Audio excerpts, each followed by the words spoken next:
Me encontré con mi examante en la boda de mi cuñada. Así empieza todo. Vestido largo azul oscuro, maquillaje impecable, y ese tipo de sonrisa que pone una mujer cuando está en guerra con ella misma. No lo había visto desde que terminamos todo, y no, Sergio no tenía ni idea de quién era Marcos. De hecho, lo saludó como a cualquier otro invitado. Hasta chocaron copas. Yo quería que me tragara la tierra. No sé si fue peor el momento en que lo vi entrando a la finca con su nueva pareja, una rubia bajita que no tendría más de 25, o el momento en el que me mandó una servilleta por el camarero con una frase escrita: «Estás preciosa. Me debes una conversación». Ese papel doblado me quemó las manos. Lo metí rápido en el bolso, miré a todos lados y me tragué el vino de un solo trago.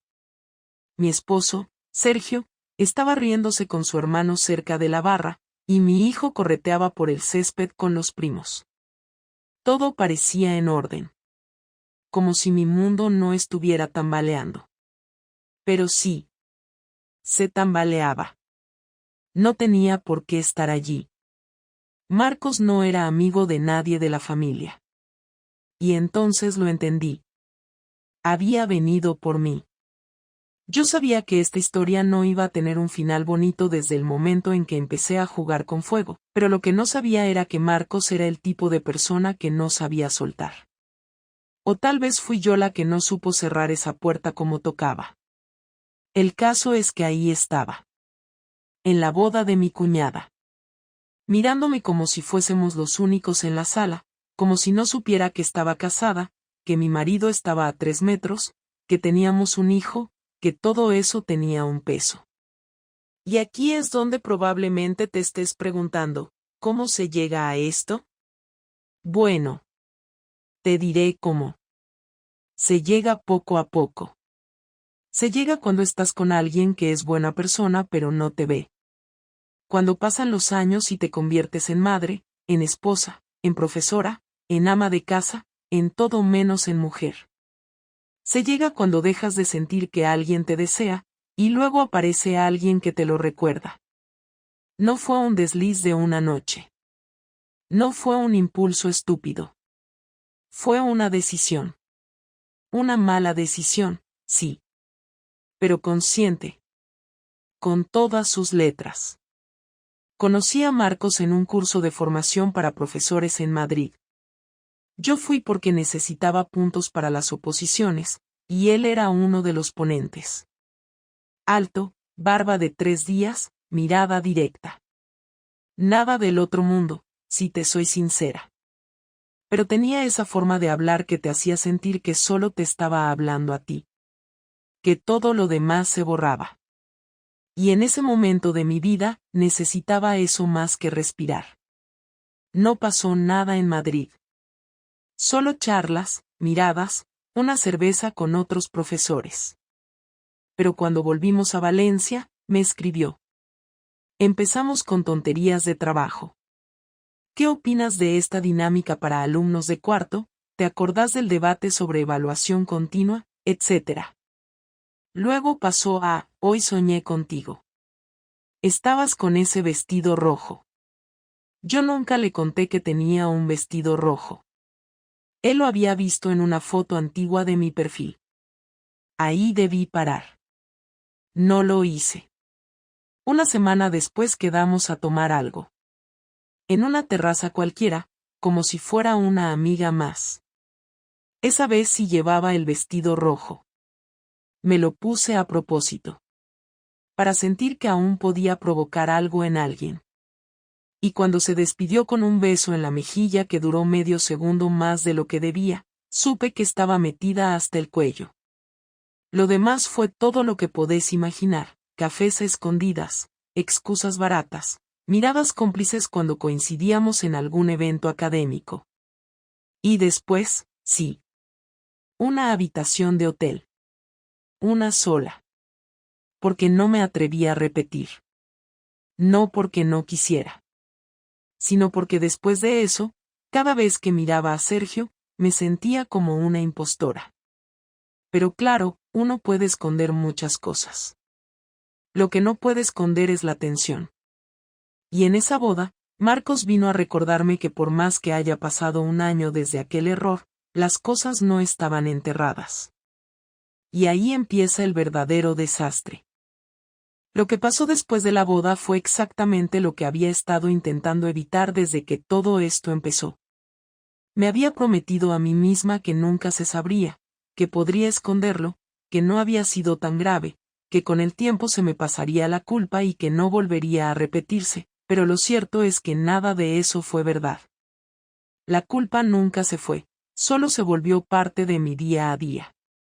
Me levantaba, preparaba el desayuno, llevaba a Leo al colegio, daba mis clases como si nada, saludaba a mis compañeras con una sonrisa automática y por dentro, muy en el fondo, seguía sintiendo ese peso, ese hormigueo constante que se mete debajo de la piel y que no se quita con duchas calientes ni con excusas mentales. Después de la boda no volví a saber nada de Marcos durante unas semanas. Supuse que él había entendido la indirecta, que no iba a poner las cosas más difíciles, que me dejaría en paz. Pero no fue así. Una tarde, justo antes de Navidad, estaba en casa recogiendo el salón, Sergio había salido a hacer la compra y Leo estaba en su habitación jugando a la consola. Escuché el timbre, sin pensar demasiado fui a abrir, creyendo que era un paquete o algún vecino. Y ahí estaba Marcos. Abrigo largo, las manos en los bolsillos, esa forma de mirar que no cambiaba nunca, como si ya supiera lo que ibas a decirle. Me quedé quieta, mirándolo desde la puerta sin saber qué hacer. No esperaba que viniera a casa, y mucho menos sin avisar. No dije su nombre ni le pregunté qué hacía ahí, solo susurré, ¿estás loco? Él sonrió como si nada y respondió, solo necesito hablar. 10 minutos. En el portal, si quieres. Cerré la puerta detrás de mí, me puse una chaqueta y bajé sin decirle a Leo nada. Esos 10 minutos fueron suficientes para volver a sentir ese temblor en el estómago, ese que no es mariposas ni amor ni tonterías, sino el reflejo físico de una mala decisión que estás a punto de repetir. Me dijo que no había podido olvidarme, que lo nuestro no había sido solo sexo, que yo le había removido cosas, que se había arrepentido de haberse alejado. Yo no dije mucho. Me limité a escuchar, y cuando me pidió volver a vernos, no dije sí, pero tampoco dije no. Y ahí empezó la caída. Las siguientes semanas intercambiamos correos. Ya no usábamos WhatsApp. Era como si quisiéramos que fuera más seguro. Correos desde mi cuenta personal, eliminando los rastros cada vez, escribiéndonos como si no estuviéramos jugando con fuego. Todo muy medido, pero a la vez muy estúpido. Nos vimos 2 veces. En un coche la primera, en una cafetería de las afueras la segunda. No pasó nada físico en esos encuentros, pero fue peor, porque todo estaba cargado, como esperando una chispa para explotar. Sergio empezó a notarlo. No porque yo me comportara de forma demasiado evidente, sino porque él me conocía. Sabía cuando estaba incómoda, cuando me costaba mirarlo a los ojos, cuando mi tono se volvía más frío. Un sábado por la noche, ya después de Reyes, me preguntó directamente si había algo que quisiera contarle. No lo hizo con reproche, ni siquiera con rabia. Fue casi con tristeza. Estábamos en el salón, los dos con una copa de vino, y yo sabía que esa noche no iba a acabar bien. Le pregunté a qué se refería, intentando ganar tiempo, pero él no era idiota. Me dijo que sabía que había algo raro, que yo ya no lo miraba igual, que hacía semanas que me notaba distante. Yo intenté fingir sorpresa, hacerme la ofendida, decir que estaba cansada, que era el trabajo, que eran las rutinas, que no había pasado nada. Pero ahí fue cuando me dijo que había hablado con alguien. Ahí me temblaron las piernas de verdad. Me dijo que la semana anterior había ido a recoger a Leo al colegio y que, por casualidad, se había cruzado con Marcos en el aparcamiento. Lo reconoció por la boda. Me dijo que lo había saludado por pura educación, pero que se le quedó grabado como lo miró Marcos cuando se enteró de que él era mi marido. Fue una mirada que no encajaba con la de alguien que solo te ha visto una vez. Sergio me dijo que al día siguiente no pudo quitarse eso de la cabeza, así que, después de mucho pensarlo, decidió buscar algo más. Y ahí fue cuando supe que ya no tenía escapatoria. No fue el típico revisé tu móvil ni tampoco un ataque de celos irracional. Fue Sergio siendo frío, metódico. Había encontrado nuestros correos. Yo pensaba que los había borrado todos, pero uno de los días olvidé vaciar la papelera. Él trabaja en tecnología, no en cualquier cosa, es jefe de un departamento de sistemas en su empresa, y si alguien sabe cómo recuperar correos eliminados, es él. Me dijo que no leyó todo, que con 3 o 4 mensajes ya había tenido suficiente. Que no necesitaba ver más. Que le dolió más ver cómo yo hablaba con otro como si tuviera una vida paralela, como si él no existiera, que cualquier escena de cama que pudiera imaginarse. Que no podía creerse que yo, justo yo, que siempre me mostraba tan crítica con la gente que mentía, hubiera hecho eso. Me preguntó desde cuándo. Me preguntó si había sido algo físico. Me preguntó si todavía seguía viéndolo. Me lo preguntó todo, y yo, por primera vez en mucho tiempo, no fui capaz de mentirle. Le dije que había sido un error, que lo nuestro ya se había acabado, que no sentía nada por él, que no lo amaba, que solo había sido un momento de debilidad. Pero mientras más hablaba, más notaba que nada de lo que decía servía. No buscaba perdón, buscaba respuestas. Y yo no tenía ninguna convincente. Le pedí que no gritara, que no despertara a Leo, que por favor no lo mezclara en esto. Me dijo que eso era lo único que me salvaba. Que no iba a hacer una escena por respeto a su hijo, pero que esa noche no iba a dormir bajo el mismo techo. Que no sabía qué iba a hacer, pero que no pensara que esto se iba a quedar así. Que a partir de ese momento, él también iba a tomar decisiones. Cerró la puerta sin mirarme. Y yo me quedé sola en el salón, con el vaso aún en la mano, sin lágrimas, sin escándalo, sin nada. Solo la certeza de que acababa de empezar el verdadero castigo. No por lo que hice con Marcos, sino por lo que acababa de perder para siempre. Sergio volvió a casa 2 días después, y ese intervalo fue suficiente para que mi cabeza se llenara de escenarios posibles, todos malos, todos con finales que no sabía cómo enfrentar, porque una cosa es imaginar una discusión y otra muy distinta es sentarte frente a la persona con la que has compartido media vida y darte cuenta de que ya no te mira como antes. Cuando escuché la llave girar en la cerradura estaba en la cocina fingiendo normalidad, como si el gesto de cortar verduras pudiera sostener un matrimonio roto, y lo primero que noté al verlo entrar fue que no traía ropa, solo su portátil y una carpeta fina, lo cual me dejó claro que no había vuelto para hacer las paces sino para hablar de cosas que no se arreglan con abrazos ni promesas. No me saludó, dejó las cosas sobre la mesa del comedor y me pidió que nos sentáramos, con una voz calmada que daba más miedo que cualquier grito, porque cuando Sergio hablaba así era porque ya había tomado decisiones y no necesitaba levantar la voz para imponerlas.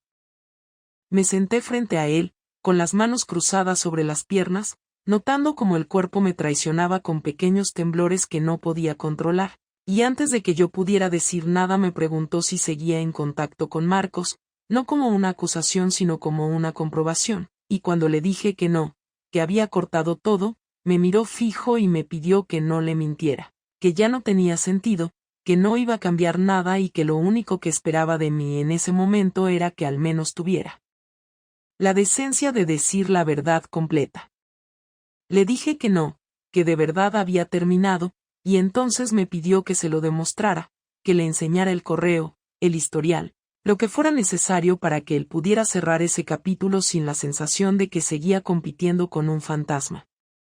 Accedí, no porque quisiera sino porque ya no tenía fuerzas para seguir escondiéndome, y cuando revisó todo en silencio sentí una mezcla de vergüenza y rabia, vergüenza por verme expuesta como nunca, y rabia porque una parte de mí seguía sintiendo que estaba siendo juzgada sin que nadie preguntara cómo había llegado hasta ahí.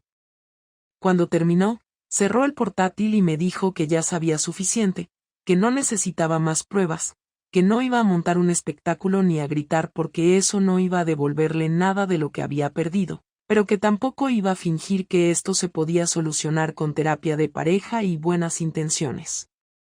Fue entonces cuando empezó la verdadera conversación, esa que no se tiene cuando aún hay esperanza, sino cuando lo único que queda es repartir daños. Me preguntó cuándo había empezado a sentirme así, cuándo había dejado de quererlo, y yo intenté explicarle que no había sido de golpe, que no hubo un día concreto, que simplemente nos habíamos ido apagando, que él estaba siempre cansado, siempre conectado al trabajo, siempre con la cabeza en otro lado, y que yo había sentido que me convertía en un mueble más de la casa. Apenas terminé esa frase, me interrumpió con una calma tensa y me dijo que no aceptaba ese argumento, que él también había estado cansado, que él también había sentido la rutina, pero que nunca se le había ocurrido buscar fuera lo que no sabíamos darnos dentro, que la diferencia entre nosotros era que él se había quedado y yo había salido a buscar otra cosa. Intenté defenderme, intenté decir que no había planeado nada, que no había sido una traición premeditada, que Marcos apareció en un momento de debilidad, que yo estaba mal, que me sentía sola, que necesitaba sentirme vista. Y Sergio me escuchó sin interrumpirme, lo cual hizo que todo fuera peor, porque no había reproches que pudiera contrarrestar, solo una decepción pesada que llenaba la habitación. Cuando terminé, me dijo que entendía que las personas se equivocan, pero que una cosa es equivocarse y otra muy distinta es sostener la mentira durante meses, mirarlo a la cara todos los días y seguir adelante como si nada, porque eso ya no era un error sino una elección repetida. En ese momento perdí el control y empecé a llorar, no de forma teatral ni ruidosa, sino con ese llanto que sale cuando ya no queda nada que proteger, y le pedí perdón, no como una estrategia sino porque era lo único honesto que me salía, pero él no reaccionó como yo esperaba, no se acercó ni me tocó, solo esperó a que me calmara y luego me dijo que el perdón no funcionaba como una moneda de cambio, que decirlo no borraba lo que había pasado ni lo que iba a pasar a partir de ahora. Me explicó que había hablado con un abogado, no para divorciarse todavía, sino para informarse, para saber qué opciones tenía, qué podía hacer para protegerse a él y a Leo si la situación empeoraba, y cuando escuché eso sentí un golpe seco en el pecho, porque hasta ese momento una parte de mí seguía creyendo que había margen para arreglarlo. Le pregunté si quería separarse, si eso era lo que estaba diciendo, y me respondió que no lo sabía, que aún no había tomado esa decisión, pero que tampoco iba a quedarse en una casa donde ya no confiaba en la persona con la que dormía, que necesitaba tiempo y espacio para pensar, y que mientras tanto iba a hacer algo que no me iba a gustar pero que consideraba necesario. Me dijo que a partir de ese momento, toda nuestra vida iba a ser transparente, que las cuentas, los horarios, las salidas, todo iba a estar sobre la mesa, no porque quisiera controlarme sino porque había perdido el derecho a la privacidad dentro del matrimonio, y que si eso me parecía excesivo o humillante, siempre podía marcharme. Me enfadé, claro que me enfadé, le dije que no era justo, que no podía tratarme como a una niña castigada, que eso no era una relación sana, y él me respondió que una relación sana tampoco incluía acostarse con otro hombre mientras finges normalidad en casa, y que no estaba imponiendo nada, solo marcando las condiciones bajo las cuales estaba dispuesto a seguir compartiendo espacio conmigo mientras decidía qué hacer. La discusión subió de tono, no con gritos constantes, sino con frases que dolían más por lo precisas que eran, y en un momento le dije que él también tenía parte de culpa, que no podía lavarse las manos como si hubiera sido un marido perfecto, y ahí fue cuando por primera vez levantó la voz y me dijo que podía aceptar críticas, reproches y errores compartidos, pero que no iba a aceptar que usara sus defectos como excusa para justificar una traición. Leo apareció en la puerta del salón en ese momento, con cara de no entender nada, y fue como si alguien hubiera apretado un botón invisible, porque los dos nos callamos al instante. Sergio se levantó, fue hacia él y le dijo que no pasaba nada, que los adultos estaban hablando, que se fuera a su habitación, y cuando el niño se fue, nos quedamos en silencio unos segundos que parecieron eternos. Sergio respiró hondo y me dijo que esa era la razón principal por la que no iba a hacer las cosas a la ligera, que no quería destrozarle la vida a su hijo por una decisión que había tomado yo, pero que tampoco iba a sacrificarse a sí mismo fingiendo que podía seguir como si nada. Antes de irse a dormir al cuarto de invitados, me dijo que esto no había terminado, que la verdadera consecuencia de mis actos aún no había llegado, y que lo que estaba por venir iba a dolerme de una forma distinta, no porque quisiera vengarse, sino porque había aprendido algo fundamental, y era que cuando rompes la confianza de alguien, no puedes decidir cómo ni cuándo te devuelve el golpe. Esa noche me quedé sola en nuestra cama, mirando el techo, entendiendo por primera vez que la confrontación no había sido el final, sino apenas el principio de algo mucho más duro. El primer indicio de que algo raro se estaba gestando fue tan sutil que, en su momento, no le di importancia. Una mañana, al revisar el calendario compartido que usábamos para organizarnos con Leo y las tareas de casa, noté que había desaparecido un evento, una reunión médica que teníamos prevista para la semana siguiente. Pensé que quizá Sergio lo había movido o que había sido un error, así que no dije nada. Luego, al intentar entrar a una de nuestras cuentas bancarias, me apareció un mensaje de que la contraseña había sido modificada. Me molestó, sobre todo porque siempre habíamos tenido acceso mutuo sin problemas. Fui al despacho donde Sergio trabajaba cuando se quedaba en casa y le pregunté directamente si había cambiado la clave. Me respondió sin apartar la vista del portátil, como si no fuera nada. Dijo que sí, que estaba reorganizando cosas, que ya me pasaría la nueva cuando pudiera. No dije nada más en ese momento, pero el tono con el que lo dijo me dejó claro que no se trataba de una reorganización, sino de una barrera. Durante los días siguientes empecé a notar más detalles. Sergio no discutía, no lanzaba reproches, no me trataba mal. Al contrario, mantenía una cortesía casi fría, una amabilidad que parecía diseñada para dejar claro que ya no éramos pareja, sino simples compañeros bajo el mismo techo. Pero lo que me incomodaba no era eso, sino que detrás de esa calma había movimiento. Documentos que desaparecían del archivador, conversaciones por teléfono que pausaba cuando entraba en la habitación, archivos que cerraba con rapidez cuando me acercaba. Un domingo por la tarde, mientras él dormía la siesta en el cuarto de invitados, tomé su portátil. No para husmear por venganza, sino porque me estaba volviendo loca no sabiendo qué tramaba. Lo abrí con la esperanza de que estuviera desbloqueado y lo estaba, pero apenas pude revisar un par de carpetas antes de que lo escuchara levantarse. Cerré todo a toda prisa y lo dejé como estaba. No llegué a ver nada importante, pero el nombre de una de las carpetas me quedó grabado, Plan B. Lo que no sabía en ese momento era que Sergio llevaba semanas planeando algo más que una simple separación. Cuando llegó el día de la tutoría de Leo en el colegio, me ofrecí para ir los dos como siempre habíamos hecho. Él aceptó, aunque sin entusiasmo.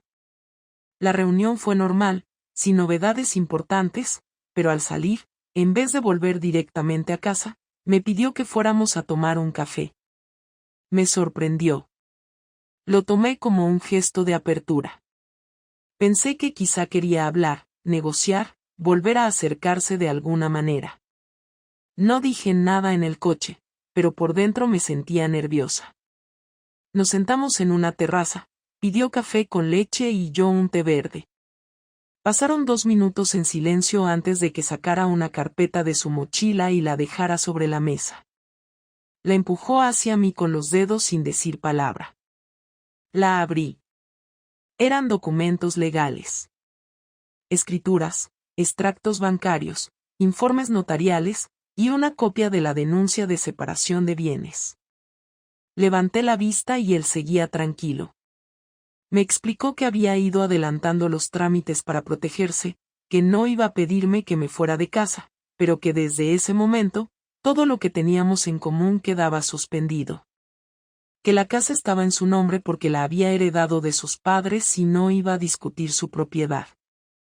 Que había abierto una cuenta nueva y que desde ese mes, cada uno se ocuparía de sus propios gastos.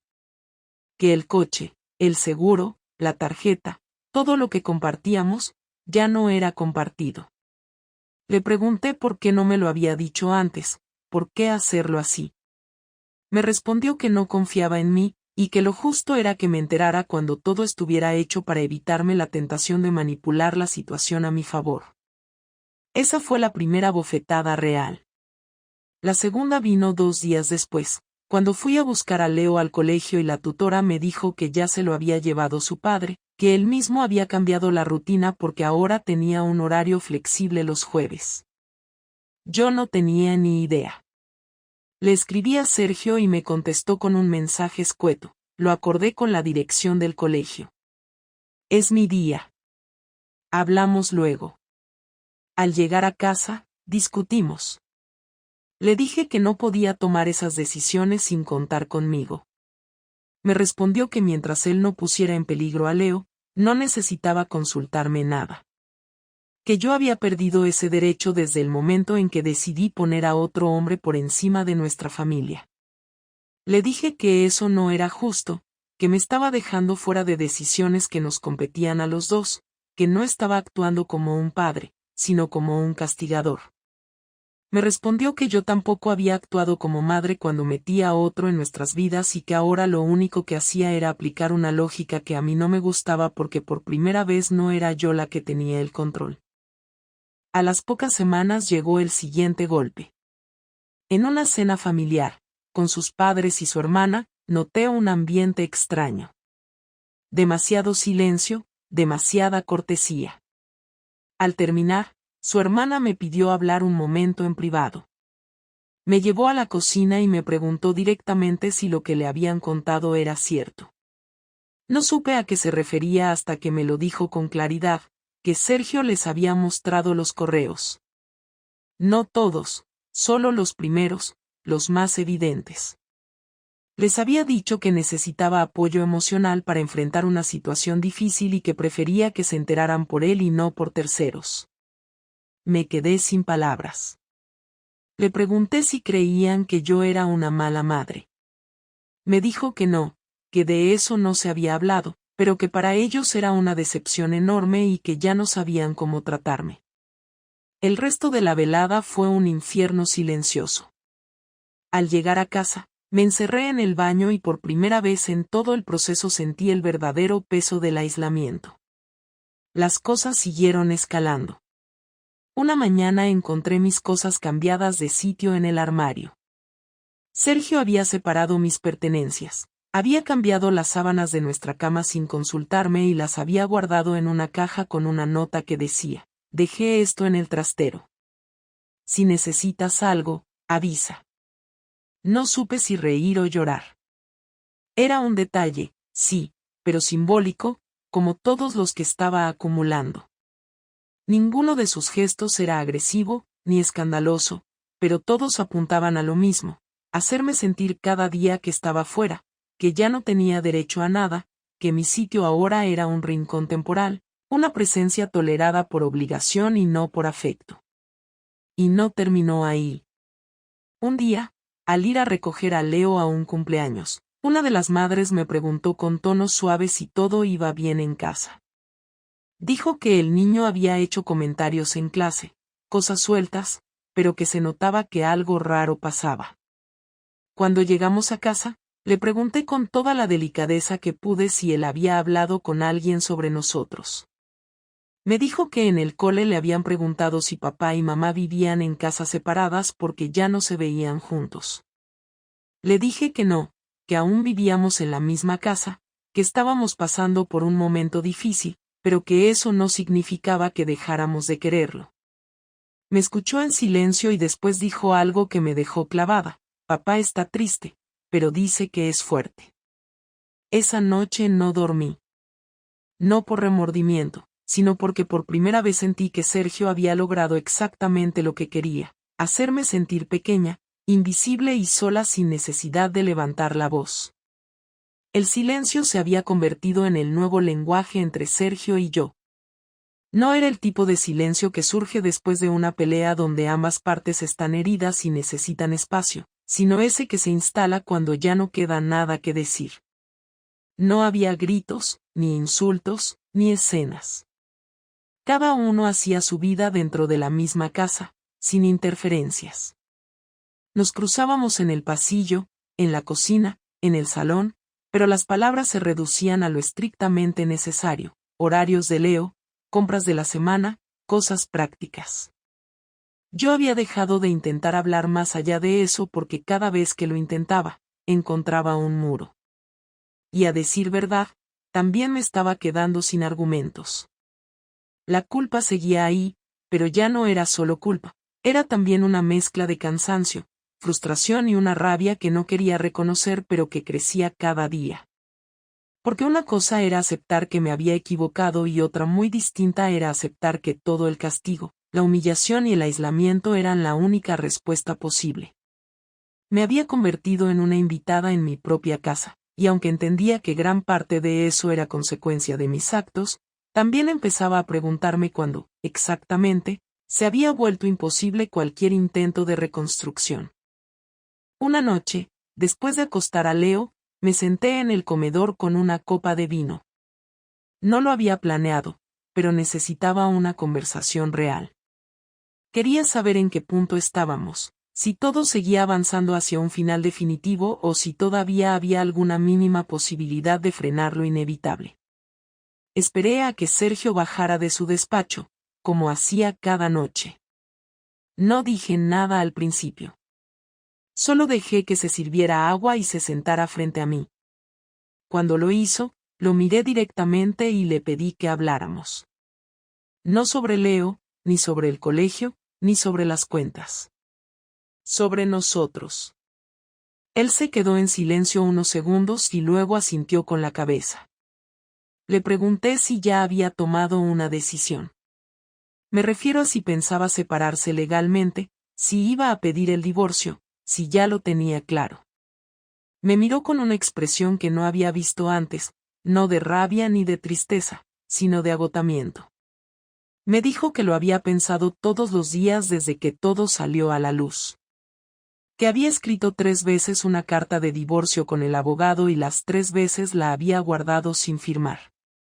Que había hecho listas con pros y contras, como si eso sirviera para tomar una decisión así. Y que al final siempre volvía al mismo punto: no sabía si podía vivir con alguien en quien ya no confiaba, pero tampoco sabía si quería empezar de cero con una vida rota, un hijo confundido y la sensación constante de haber fracasado en todo. Le respondí que yo tampoco quería ese final. Que lo que había hecho estaba mal, lo sabía, no lo iba a justificar, pero que no había sido porque quisiera destruir nuestra familia ni porque lo odiara. Le dije que durante mucho tiempo me había sentido sola, invisible, desplazada por su trabajo, por su rutina, por la distancia emocional que él mismo había creado. Que lo de Marcos no había sido amor, ni una historia romántica, sino una vía de escape absurda que me explotó en la cara. Me escuchó sin interrumpirme y cuando terminé, me preguntó por qué nunca se lo dije en su momento. ¿Por qué no hablé cuando empecé a sentirme así? Le dije que sí lo había intentado, muchas veces, en pequeñas frases, en gestos, en silencios que él nunca leyó, y que cuando entendí que ya no había interés en leerme, dejé de intentarlo. No me miró con compasión ni con rabia. Solo dijo: yo también me sentí solo, ¿y sabes lo que hice? Trabajé más. Después se hizo un silencio largo. Los dos nos miramos sin decir nada. Entonces él tomó la copa que yo tenía delante y la dejó a un lado con un gesto lento. Me dijo que había una parte de él que no podía odiarme, que por más que lo intentaba, por más que repasaba una y otra vez lo que había pasado, no podía sentir odio hacia mí. Que había compartido demasiados años, demasiadas cosas, que yo era la madre de su hijo, y que todo eso pesaba más de lo que imaginaba. Pero también me dijo que ya no me amaba como antes. Que algo se había roto y que no sabía si quería repararlo, porque incluso si lo intentábamos, ya no seríamos los mismos. Que él no quería vivir con una versión debilitada de nosotros mismos. Que él quería algo limpio, sincero, sin tensión constante. Y que eso, ahora, no existía entre nosotros. Yo le pregunté si había alguien más. Me sentí ridícula al hacerlo, pero necesitaba saberlo. Me dijo que no había otra mujer, que si un día llegaba a verla sería después de cerrar completamente esta etapa. Que no estaba buscando reemplazarme, solo quería respirar. Me preguntó si yo todavía sentía algo por Marcos. Le dije que no, que eso había muerto hace mucho, que si alguna vez pensé que tenía algo de sentido fue porque no quería mirar lo que había destruido en casa. Que ahora lo único que me quedaba era él y Leo. Que no quería perderlo, pero que tampoco podía obligarlo a quedarse si ya no le nacía hacerlo. Entonces él propuso algo que no esperaba. Me dijo que antes de tomar una decisión definitiva, iba a irse por unas semanas. Que necesitaba espacio real, fuera de la casa, lejos de mí, lejos del entorno. Que iba a quedarse en casa de su hermana, que Leo se quedaría conmigo y que durante ese tiempo él iba a pensar sin presiones, sin discusiones. Que cuando volviera, hablaríamos una última vez y ahí decidiríamos qué hacer con todo esto. Le dije que me parecía bien, que si eso le ayudaba, lo respetaría. Pero le pedí que, pase lo que pase, no me quite a Leo. Me miró y dijo que jamás haría eso, que yo era su madre y que siempre lo iba a necesitar. Y que lo único que le pedía a cambio era que no usara ese tiempo para convencerlo o manipular la situación, que si yo realmente quería demostrar que había cambiado, lo hiciera en los hechos, no en palabras. Esa noche dormimos en habitaciones separadas como venía ocurriendo, pero con una sensación distinta. Ya no era el silencio de la distancia, sino el silencio de una tregua. Algo que se sentía más humano, más claro. Al día siguiente, Sergio se fue. Leo pensó que era por trabajo. Le dijimos que papá tenía que ocuparse de cosas importantes y que volvería pronto. No hizo muchas preguntas. Los niños a veces entienden más de lo que uno cree. Yo lo abracé fuerte cuando cerró la puerta y me quedé sentada en el sofá, sin llorar, sin hablar. Solo esperando que ese tiempo que él se daba también sirviera para que yo entendiera quién era ahora, y qué quería hacer con lo que quedaba de mi vida si él no volvía. Porque después de todo, aceptar la posibilidad de que algo termine también forma parte de crecer. El día que volvió a casa fue un martes cualquiera, sin aviso previo ni una llamada de por medio. Escuché la puerta abrirse cerca de las 6 de la tarde mientras yo preparaba la cena, y lo supe de inmediato. No era Leo. No era ningún paquete. Era Sergio. Lo reconocí por la forma de cerrar la puerta, por la manera tranquila de dejar las llaves sobre la repisa. No me moví de la cocina, esperé a que fuera él quien se acercara. Lo hizo al cabo de unos minutos. Entró sin mirar nada, sin inspeccionar la casa, sin el aire vigilante que había traído consigo en las últimas semanas antes de marcharse. Llevaba puesta una camisa blanca que no le había visto en mucho tiempo. Me saludó con un simple hola y yo respondí igual. Me dijo que necesitaba que habláramos después de cenar, cuando Leo ya estuviera dormido. Asentí, sin preguntar nada más.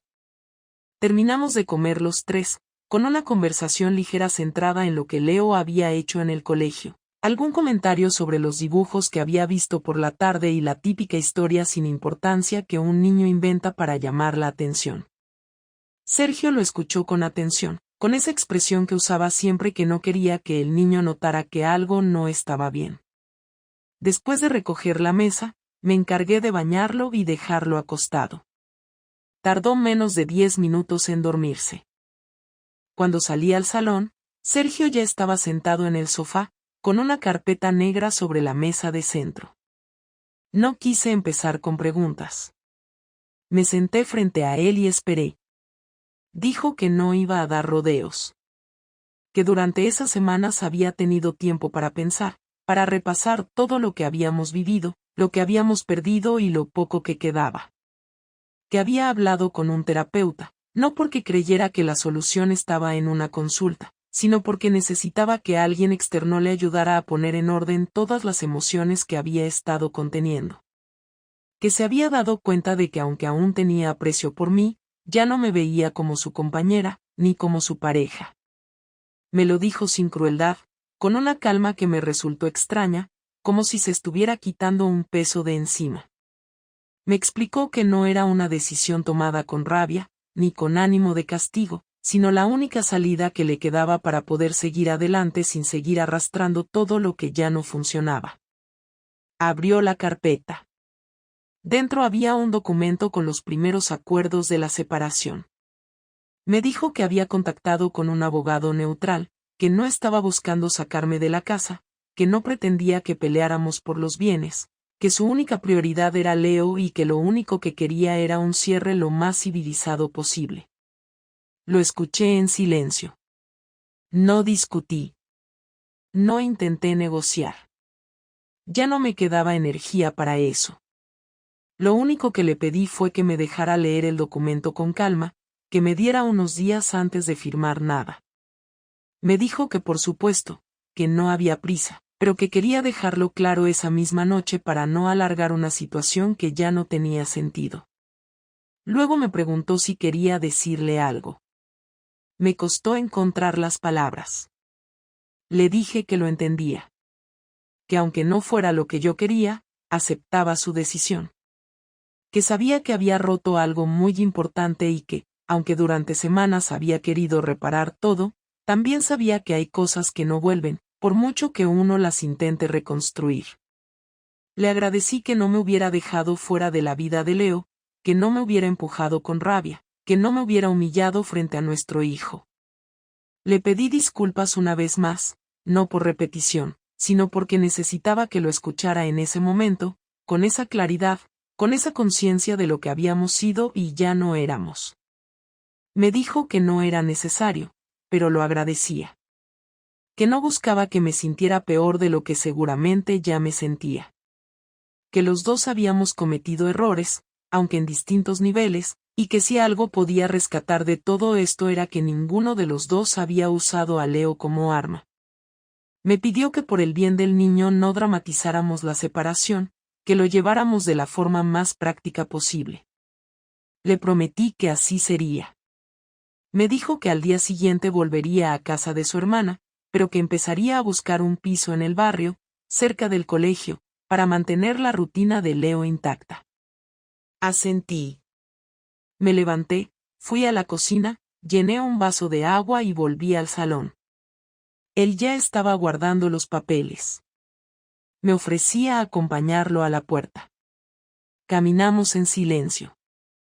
Al llegar, me miró un segundo y dijo algo que no esperaba. Ojalá lo hubiéramos hablado antes de que todo se rompiera. No supe qué responder. Me limité a abrir la puerta. Se fue. En los días que siguieron, las cosas empezaron a moverse con rapidez. La abogada que nos asignó el despacho de mediación nos ayudó a redactar el acuerdo definitivo. Repartimos los gastos, acordamos las visitas, fijamos la custodia compartida con un calendario claro. Sergio encontró un piso a pocas calles del nuestro. Leo, al principio, preguntaba mucho. Se extrañaba de que su padre no durmiera en casa, de que ahora tuviera 2 habitaciones, de que los fines de semana ya no saliéramos los 3. Nos esforzamos por mantener todo lo más estable posible. Al principio, yo llevaba a Leo los lunes por la mañana y Sergio lo recogía los viernes por la tarde. Luego ajustamos según los días de colegio. No fue fácil, pero funcionó. Pasaron los meses. La casa se volvió más silenciosa. Tuve que aprender a estar sola, no como castigo, sino como rutina. Me costó. La primera semana sin Leo se me hizo eterna. No sabía qué hacer con tanto tiempo libre. Empecé a quedarme más en el instituto. A veces me iba al gimnasio, otras solo caminaba. Las noches eran las peores. La ausencia se sentía física. A veces creía escuchar pasos en el pasillo, o el cierre de una puerta. Pero eran recuerdos. Después, poco a poco, me fui adaptando. Empecé terapia por mi cuenta. No para arreglar nada con Sergio, sino para entender que parte de todo esto había sido también responsabilidad mía desde mucho antes de Marcos. Me enfrenté a muchas cosas que no quería ver. Reconocí que había dejado de hablar por miedo a escuchar respuestas incómodas. Que había puesto el piloto automático en mi vida mucho antes de que la crisis explotara. Que había fallado en lo esencial, en cuidar lo que importa cuando todavía hay tiempo. Sergio y yo no volvimos a hablar de nuestra relación. Mantenemos una cordialidad respetuosa. Nos coordinamos con eficiencia. A veces tomamos un café cuando entregamos o recogemos a Leo, sobre todo si hay algo del colegio que comentar. Nunca más pasamos del nivel básico. Sé que él está rehaciendo su vida, aunque no me lo ha dicho directamente. Leo a veces menciona a una amiga de papá que lo llevó al parque o a cenar. Me alegra que no esté solo, aunque duela un poco. Yo, por ahora, estoy sola. No tengo prisa por cambiar eso. Me estoy reconstruyendo. Me equivoqué, y lo pagué caro. Perdí una familia, una relación, una vida que, aunque imperfecta, era mía. No sé si alguna vez volveré a confiar en alguien del todo, o si alguien volverá a confiar en mí como lo hizo Sergio antes de todo esto. Pero lo que sí sé es que aprendí. A tiempo o no, eso ya no importa. Lo único que me queda es seguir adelante, hacer las cosas bien por Leo, por mí y por la mujer que estoy tratando de volver a ser, no la que fui, sino una que no repita los mismos errores.